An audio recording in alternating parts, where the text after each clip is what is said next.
Hello, my name is Christopher Blasdel, and I'm going to share with you today the shakuhachi.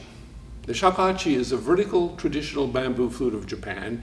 It's been around very, very long, and it is one of the most expressive and most beautiful flutes in the world, at least I think so. So this is a typical shakuhachi. As you can see, it's made out of bamboo, which is very, very common in Asia, all throughout Asia, and even in parts of the United States. It is made from one piece of bamboo, and it's made from the root end here. It has 5 holes, 4 on the front and 1 on the back. Okay, we'll talk about the scales and the holes and the history a little bit later on, but first I want to show you exactly how we make a sound. Now, perhaps if you know about flutes, you know that if we blow across a sharp edge, we can create a kind of a sound wave and create a sound. A very simple example of this is a typical leaf. This is actually from the tea leaf, which is very common in Hawaii. It's got a sharp edge, and if you blow across it just right, you get a sound. Now, it's not a really pretty sound, but you can see how it creates a sound wave. Now, you can blow across anything, any kind of edge, like this is a case to my glasses. You can blow across this and get a sound. The longer the sound chamber here, the lower the pitch. So you can already tell there that we have a different pitch according to the length of the chamber. Now, many of you probably know about this instrument. It's a recorder. It's very popular in schools all around the world because it's easy to play. You blow into it and it gets a sound.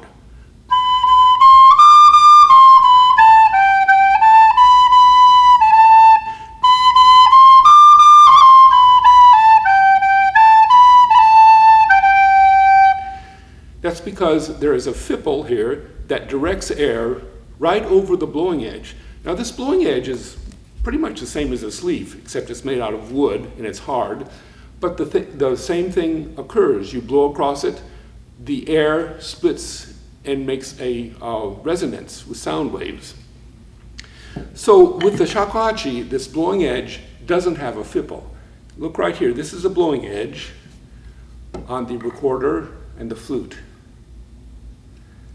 Okay, now I could put this fipple onto the shakuhachi and it would sound just like a recorder.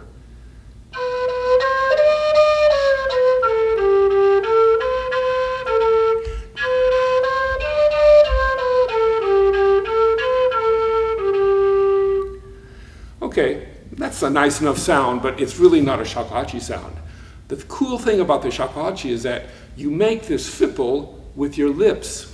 You do it all with the lips, with the muscles in the lips, by directing the air over the blowing edge.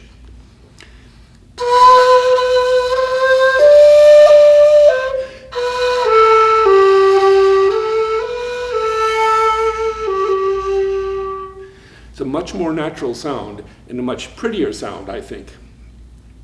Okay, so let's go into the finger holes. It has 5 finger holes, 4 on the front and 1 on the back. That means we can get, well, 5 notes.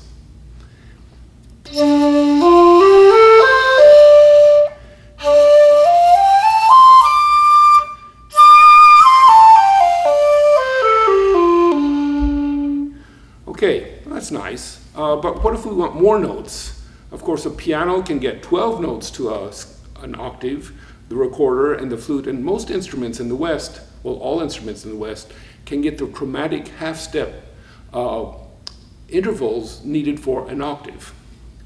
Okay, so if I half-hole the fingerings, the holes, because the holes are very large, I half-hole it, I can get a regular do, re, mi, fa, sol, la, si, do scale, 7-tone scale.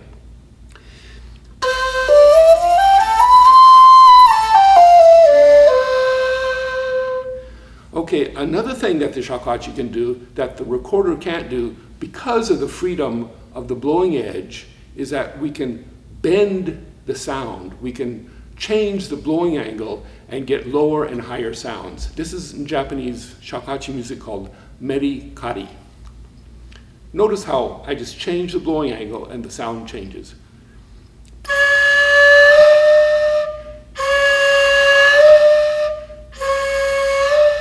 That's a great freedom to have in an instrument, that you can change the pitch while you're playing it. A violin, trombone, cello, they can do that too. But wind instruments, it's kind of unusual. So with this half-holing and with changing the pitch through the blowing angle, I can get a 12-tone scale on the shakuhachi very easily.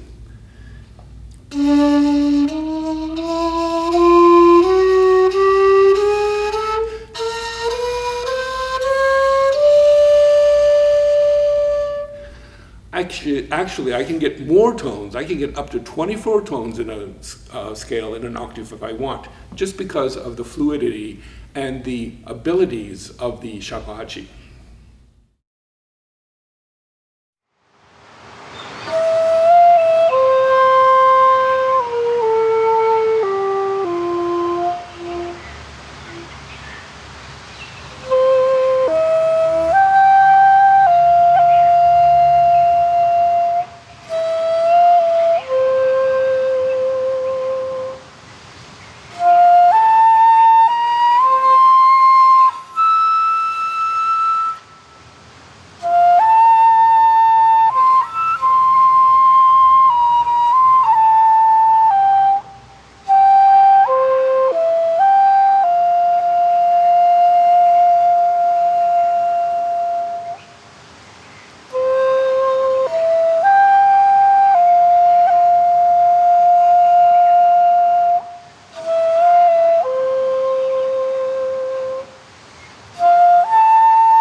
Another thing about the shakuhachi is that although it's one piece of bamboo, it comes apart like this.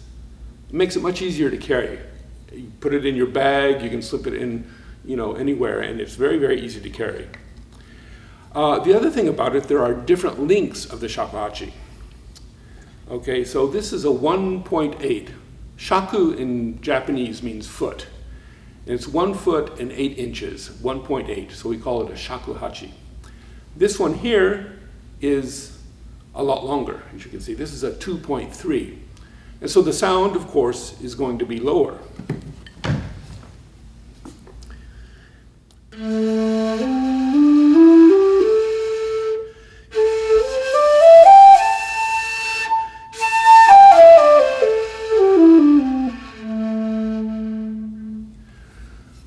is not only lower, but the whole atmosphere, the whole feeling is more, what would you call it, more settled, more maybe meditative.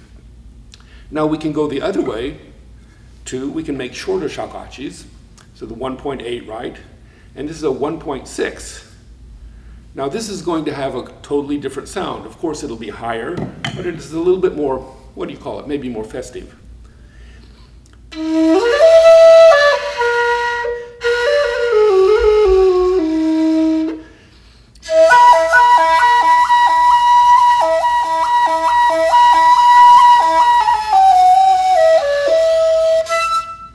So it's a lighter sound, and we use this in a lot of contemporary music, some traditional music, but the main length of the shakuhachi is the 1.8 shakuhachi. Okay, now let's talk a little bit about the various techniques, blowing techniques. So we have, it's a very simple instrument. It's just a piece of bamboo with, as I said, 5 holes and a blowing edge.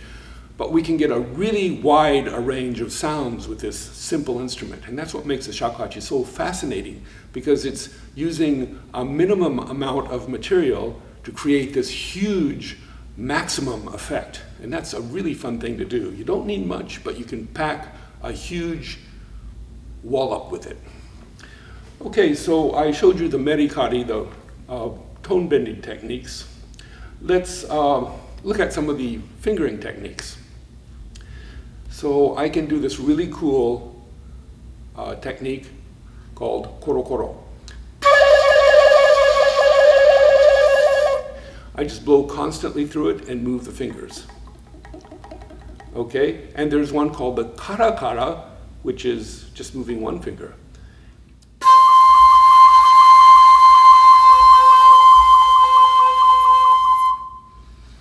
Okay, and a lot of times in Japanese music, especially shakuhachi music, when we want to go down a step, we don't just go, we go up first. D, D. Listen very carefully. You can hear this pitch going up before it goes down. This is called suri age.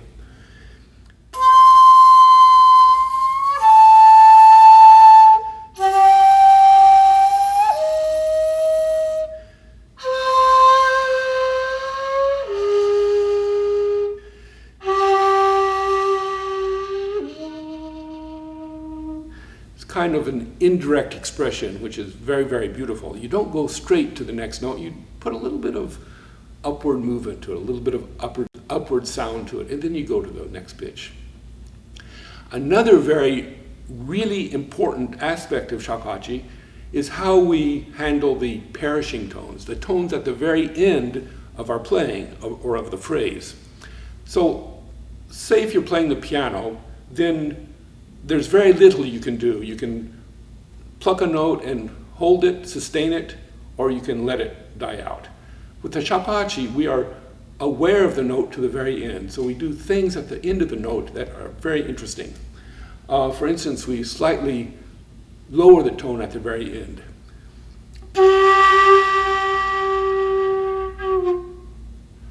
Or we do this suriage, which I told you about.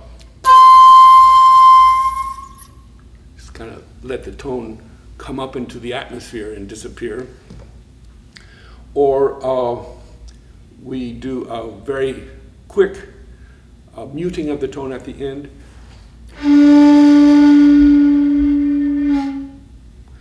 And other various things like that. But we are consciously aware of the phrase until the very, very end.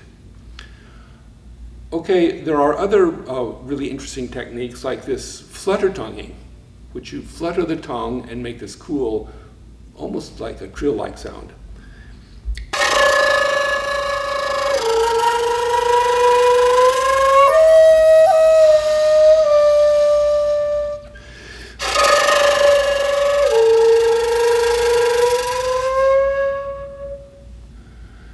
And we have a very important kind of a wind sound.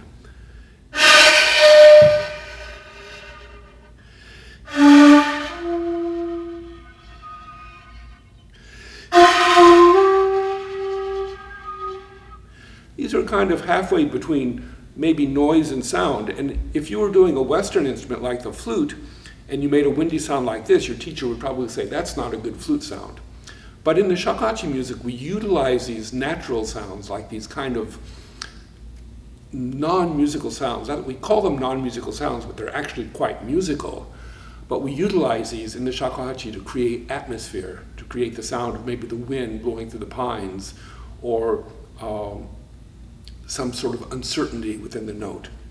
Okay, another favorite technique of mine is what we call the muraiki. This is a very explosive sound.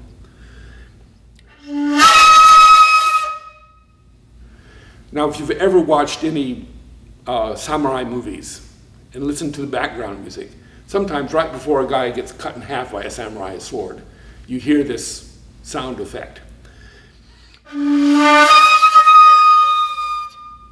It really puts you on your edge, I think. Anyway, it's a fun thing to do. The other thing that a lot of shakuhachi players do, which is very important, is create a vibrato in the sound. And we do this again by slowly moving the head back and forth, which changes the blowing angle, which I showed you earlier, and it creates variations in pitch. So I'll play a straight pitch and then a pitch with vibrations in it, vibrato in it. We call this in Japanese music yuri.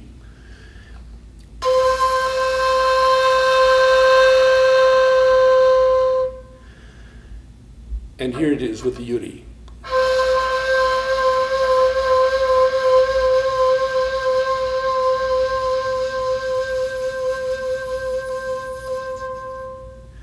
And you notice it's not evenly paced, it's not da. It changes, the rhythm changes within the yuri. Start off slowly and speed up.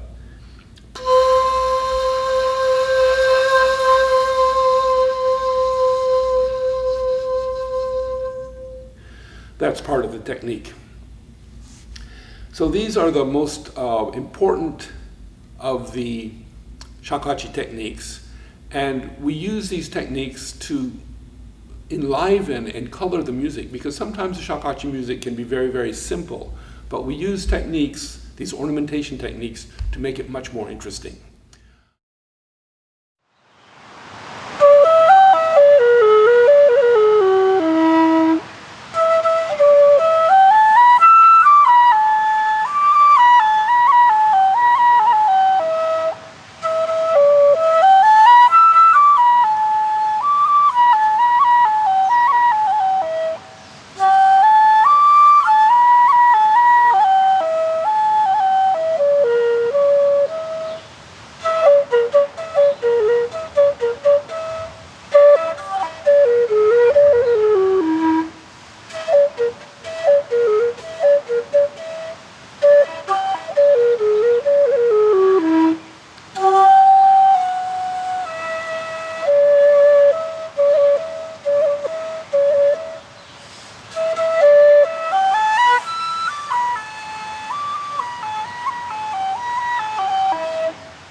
So the shakuhachi is a very, very old instrument. It it doesn't originate in Japan, but it comes from China, Korea, and even further to the west from Persia and Iran and India. It first came into Japan probably around the 7th, 6th, 7th century as part of the Gagaku court orchestra. Gagaku is the imperial court orchestral music of Japan. It's still alive today. They still play it, and they do contemporary pieces and traditional pieces. But the shakuhachi was originally one of the instruments that was played in the Gagaku. It's not played anymore, but at that time it was. So this is a reconstruction of a Gagaku flute. As you can see, it's a bit smaller than the present-day shakuhachi, and if you look carefully, you notice that the number of holes is different. On the shakuhachi, there are 4 holes on the front and 1 on the back. On the Gagaku shakuhachi, there are 5 holes on the front and 1 on the back. So it has a different scale when you play these notes.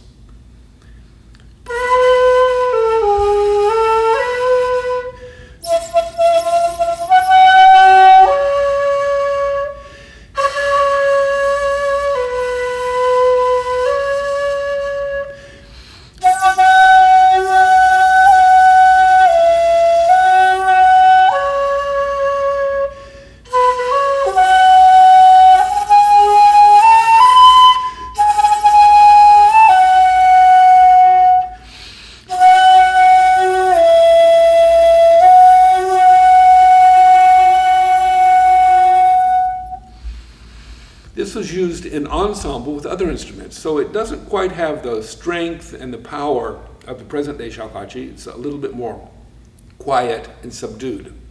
But nonetheless, it's a beautiful instrument, and we can imagine that it was played, well, it was played in the imperial court, and also the courtiers, or the princes and princesses, they also like to play the shakuhachi. Later on in Japan, we have another iteration, another style of shakuhachi called the hitoyogiri. This is more like the present-day shakuhachi.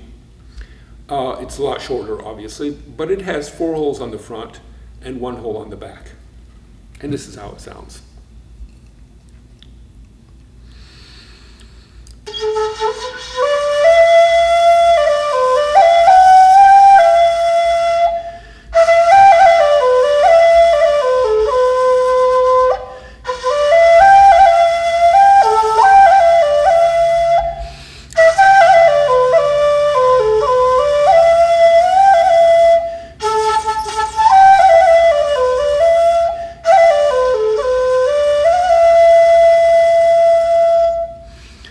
There's a lot of evidence written in poetry and various literary collections that monks played this instrument. Monks, wandering monks and poets and itinerant bards, they liked this instrument because it was, well, first of all, very small, easy to make and easy to carry, and they went around Japan, we're talking about the medieval period, maybe the 14th, 15th centuries, playing this little flute. And it was very, very nice. You can imagine, a flute like this keeping you company through the long winter nights alone when you're traveling.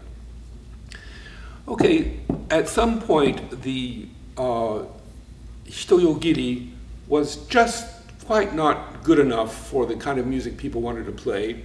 So in Japan, this large shakuhachi was developed. And this is what we use today, basically. And it was used by a sect of monks called the Fukeishu, which was loosely aligned with Zen Buddhism, with the Rinzai sect of Zen Buddhism, but it was more or less kind of a way for monks to travel around the country and play the shakuhachi and meditate on the sound. So many of the pieces we play in the shakuhachi repertory today are these meditative pieces that these Fuke monks played. These monks were called komuso, or translate that, it means monks of nothingness. So they played these pieces. We call them honkyoku, or original pieces. They were solo pieces, and they were very, very profound, usually very slow and plaintive and simple, but they had the great effect of making you think about your own breath, and for the people listening, think about their breath. So it was a great tool for meditation.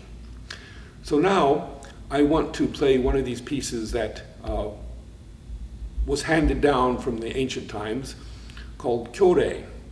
I'm going to play it on this long instrument, and I want you to listen to it very carefully and see how it sort of affects you. Does it make you happy? Does it make you sad? Does it make you relaxed? Does it make you want to jump up and dance? Or does it make you want to think about things, maybe yourself or nature or whatever? Just let the tones come into you, and you can close your eyes and listen and let the music sort of enter inside yourself and see where it takes you. It doesn't have to be, you don't have to like it, you don't have to hate it. Just watch and see where it takes you, okay?